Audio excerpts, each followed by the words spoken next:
गांधी सागर में आज एक नया इतिहास रचा गया है।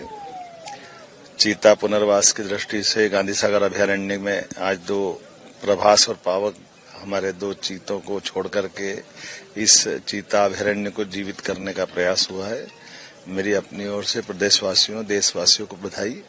यशस्वी प्रधानमंत्री ने अपने जन्म दिवस के अवसर पर 2022 में मध्य प्रदेश को जो टाइगर स्टेट पहले से था चीता स्टेट बनाने का गौरव दिया। मैं उनका आभार भी मानता हूं और उसी मनोभाव के आधार पर हमारा पालनपुर कूलों के अंदर चीते हमने छोड़ करके उनको अपने वन्य जीव में सहज अभ्यस्त होने का जो प्रयोग किया गया है, यही कारण है कि हमारे अपने देश के अंदर सबसे अच्छी स्थिति में, बल्कि देश तो क्या दुनिया के लिए रिसर्च का ये एक अपने आप में उदाहरण बन रहा है कि मध्य प्रदेश के अंदर आबो हवा में ये चीता न केवल परिवार बढ़ा रहा है बल्कि अपनी उपस्थिति से सभी प्रकार की जीवन के लिए मूलभूत सुविधा जुटा करके उनकी ग्रोथ रेट जबरदस्त है।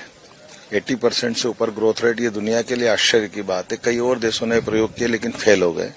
हमारे यहाँ तो एशिया महाद्वीप से भी चीता गायब हो गया था। आखिरी बार कोरिया में छत्तीसगढ़ के अंदर वर्तमान में तत्कालीन महाराजा ने एक चीता का शिकार किया था। उसके बाद से कई विलुप्त प्राय थे।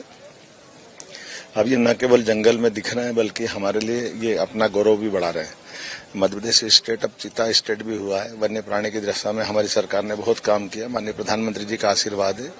ये क्षेत्र जिससे हमारा नीमच मंदसौर, न केवल नीमच मंदसौर बल्कि प्रदेश के अंदर दुनिया भर से वन्य प्रेमी, वन्य जीव प्रेमी आकर के हमारे अपने स्टेट का गौरव भी बढ़ा सकेंगे और अपनी आंखों से दीदार कर सकेंगे। ऐसी एक प्रजाति जो कई सौ साल पहले गायब हुई है, उसको दोबारा देख करके पुनर्जीवित करने का जो प्रयास है, पुनर्स्थापित करने का प्रयास है।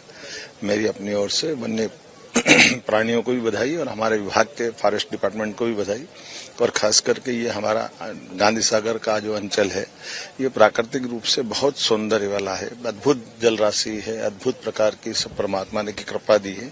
ऐसे मालवा का गौरव बढ़ाने के लिए इस टाइगर अभयारण्य की तरह ये चीता अभयारण्य भी बहुत अच्छा आगे जाकर के कई लोगों को रोजगार का अवसर उपलब्ध कराएगा। यहाँ बड़े पैमाने पर भविष्य की संभावनाओं को लेकर के हम और बहुत सारे प्रकार के काम करेंगे।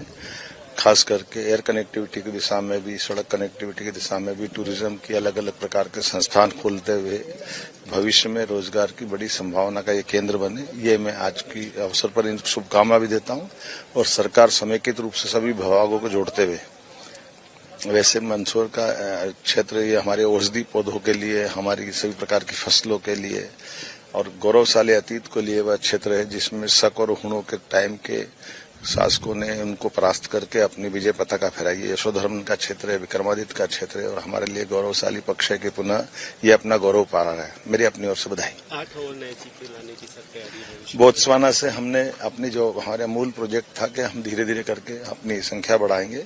बीच में वन मंत्री आए थे। वन मंत्री ने समीक्षा के आधार पर ही ये निर्णय किया था कि हमारा दूसरा अभयारण्य प्रारंभ करना चाहिए। उसी का सिलसिले में आज हमने यहाँ 2 चीते छोड़े।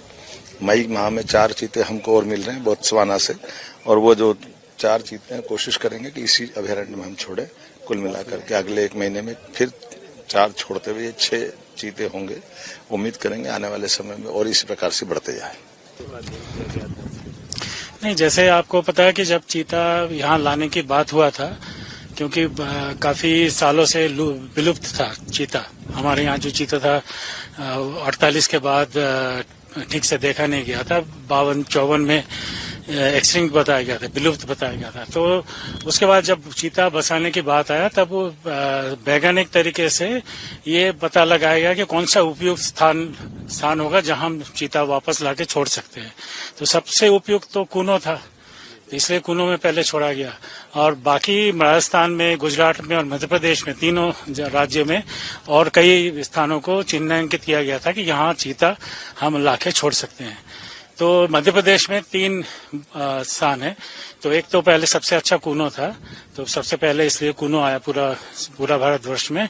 और सबसे उपयुक्त में ये भी था, गांधी सागर भी था। तो इसलिए हमारा द्वितीय चरण में हम लोगों ने गांधी सागर में छोड़ा है। और इसके बाद नौरादेवी भी अपने यहाँ जो टाइगर रिजर्व बन गया है वो भी उपयुक्त माना गया है। तो अभी आगे जाके वहाँ भी हम छोड़ने का योजना रखते हैं। कुल्लू में सर चीता ओपन फॉरेस्ट में जी हाँ, जी हाँ, जी हाँ, छोड़ दिया गया ताकि जी हाँ। उनका मूवमेंट भी चल जी हाँ, जी हाँ, यहाँ पे सर अभी जी फेंसिंग हाँ, है, जी हाँ। कब ओपन था इसमें जाने का या यहाँ पे यहाँ इनिशियली क्योंकि ये डाउट बहुत लोगों का ये था, वैज्ञानिकों का भी था, क्योंकि साउथ अफ्रीका जहाँ पे ये एक तरह से बसाया गया था, साउथ अफ्रीका में भी चीता लगभग खत्म हो गए थे, दक्षिण अफ्रीका में, लेकिन बाकी नामीबिया से और दूसरे जगह से चीता ला के साउथ अफ्रीका में बसाया गया था। लेकिन उसमें साउथ अफ्रीका में क्या है, सारे फेंस पार्क्स में छोड़े गए थे। कोई खुला है जंगल में, बहुत बड़े बड़े है उनका फेंस, मतलब 150 से स्क्वायर किलोमीटर और उससे 90-60 स्क्वायर किलोमीटर से लेके 20-20 हजार स्क्वायर किलोमीटर के पार्क्स है वहां पे। तो वहां पे क्योंकि फेंसिंग में थे, तो यहाँ भी एक एक्सपेरिमेंट ये था कि यहाँ पे आप पहले फेंसिंग में छोड़ो, फिर देखते हैं आगे अगर खोलने की बात है तो ये जो भैंसोरगढ़ ये पूरा चीता का लैंडस्केप एक बनाया जाएगा। तो कालांतर में जरूरी नहीं है कि फेंस हम नहीं खोले, हो सकता है अगर कैसा प्रोग्रेस होता है, कैसे क्या होता है, उस हिसाब से हम बाद में खोल सकते हैं, क्योंकि ये पूरा चीता का टेरिटरी हिसाब से आपके जो राजस्थान से लगा हुआ है भैंसोरगढ़ और बाकी एरिया भी चिन्हांकित किया गया था। लेकिन इनिशियली शुरू में ये फेंस में ही रहेंगे। सर अगर हम इन्वायरमेंट की बात करें तो जी क्या सिमिलरिटीज है जहाँ से चीता को लाया जा रहा है, क्योंकि अभी भविष्य में अभी प्लान है नियर भविष्य हाँ। में 8 चीते और लाए जाएंगे, तो हाँ। क्या एटमॉस्फेयर में क्या similarities देखिए, चीता जो है, चीता वो कई तरह के जंगल में रह सकता है, बिना जंगल भी रहता है और कई तरह के इवन बहुत घने जंगल में कम रहता है। लेकिन चीता जो हमारा धारणा है कि एकदम खुले मैदान में रहता है, जैसे अभी आपके पीछे दिख रहा है, ऐसा भी सही नहीं है।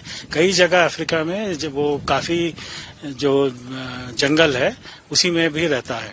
तो हालांकि क्योंकि खुला एरिया में जहां रहता है वहां ज्यादा फोटोग्राफी होता है, वहीं से फोटो ज्यादा आता है, ये मान के चलते हैं।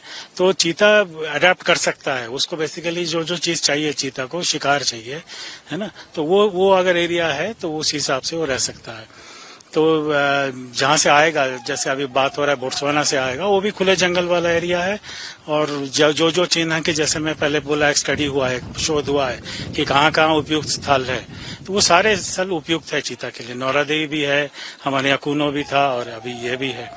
तो वैसे चीता को जहाँ से आ रहा है उस हिसाब से, जंगल के हिसाब से या टेरेन कैसे समतल है कि पहाड़ी है, उस हिसाब से कोई दिक्कत नहीं होगा।